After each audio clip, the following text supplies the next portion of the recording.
विकास Raj Riga Sitamarhi. DJ Pappu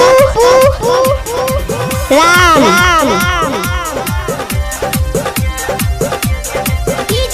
घर चढ़ाना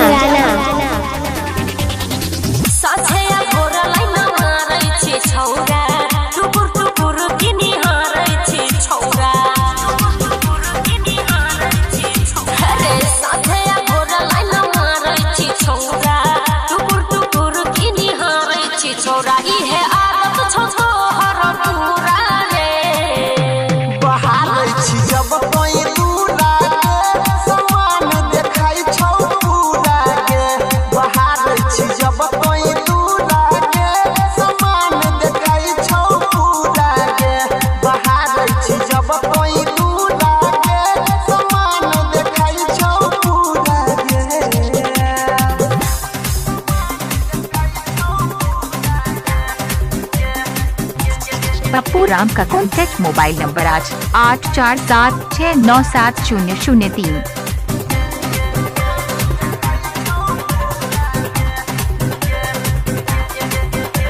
hello के बजे छी? डीजे पप्पू राम। की हाल चाल है?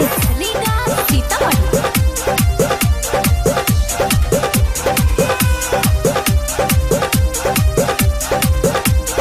डीजे पप्पू राम विकास राज रीगा चौधराना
क्या नाम है आपका? डीजे पप्पू राम। नाम तो आपने सुना ही होगा। कहाँ घर है? Chaudharana music by Vikas Raj Riga Sitamarhi.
DJ Pappu Ram.